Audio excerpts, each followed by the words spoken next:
I'll call it Committee on Transportation and Infrastructure to order.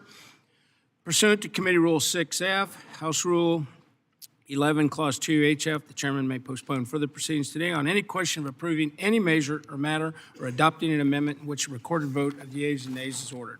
I ask unanimous consent the chairman be authorized to declare recess at any time during today's meeting, and without objection, that is so ordered.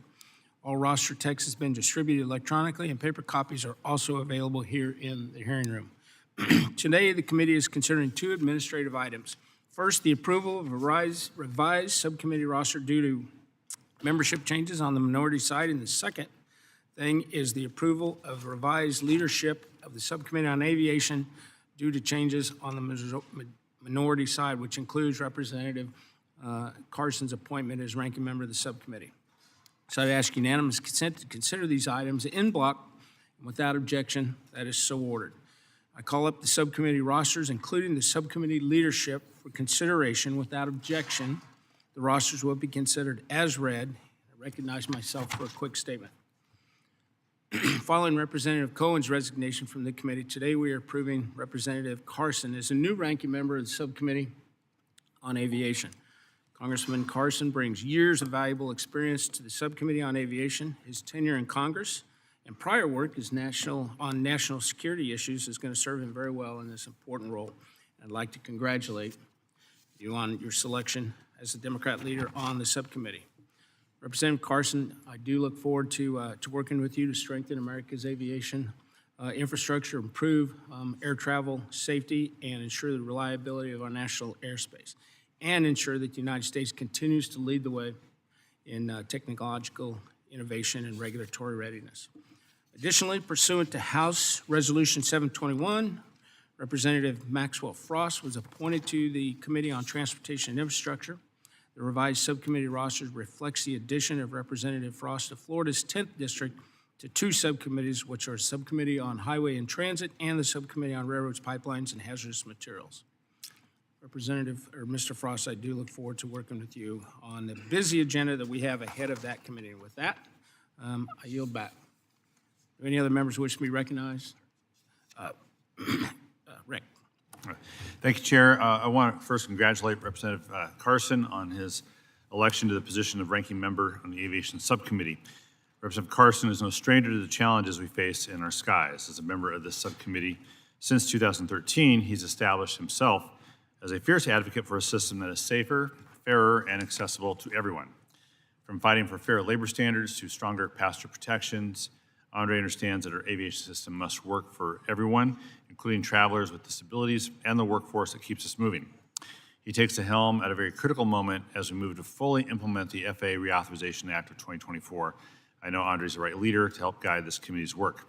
I look forward to working alongside him to advance new technologies and to expand sustainable infrastructure to ensure the U.S. remains a global leader in aviation safety and innovation.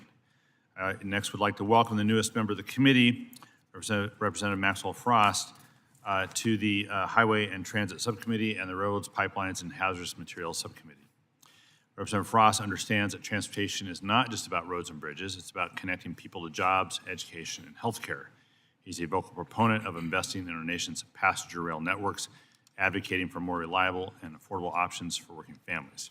I know he'll make an excellent addition to both subcommittees. And as well, Representative Laura Gillen is joining the Coast Guard and Maritime Transportation Subcommittee. She'll serve as vice-ranking member of the subcommittee, and I want to say congratulations to her, and as well to Representative Val Hoyle, who will be joining the Aviation Subcommittee. She'll be a great asset to the subcommittee, and congrats to Representative Hoyle. And with that, thank you, Chair Graves. I yield back. Is there any further? Representative Carson. Thank you, Chairman Graves. Thank you to my friend, Ranking Member Larson, and Chairman Neals, fellow law enforcement officer who will be missed. It is an honor to serve as the new ranking member of the T&I Aviation Subcommittee and to work more closely with each of you. I've been very proud to serve on this subcommittee since 2013. I'm especially pleased that my colleagues have now selected me, thank you, to serve in this new role. I'm also looking forward to working with all of my colleagues on both sides of the aisle to keep our skies the safest in the world and to shape strong policies that are innovative and improve aviation for everyone. I want to thank the staff as well. Thank you, and I yield back. Is there any other further discussion? Seeing none, I'd ask unanimous consent for the approval of the revised subcommittee rosters due to membership and leadership changes on the majority side and block. And without objection, that is so ordered, and the revised subcommittee rosters and leadership changes have been approved. Pursuant to Rule 6 of the Rules of the Committee on Transportation Infrastructure, the chairman notes the presence of a quorum for actions taken on all committee business today, and without objection, that is so ordered. I'd ask unanimous consent that staff be authorized to make any necessary technical, clarifying, and conforming changes to each item adopted today to reflect the actions of the committee, and without objection, that is so ordered. I will remind members that we are about to transition into the Aviation Subcommittee hearing. Please allow staff a moment to prepare the hearing room for our next committee activity. With that, the Committee on Transportation Infrastructure has completed its organizational business for the day, and the committee stands adjourned.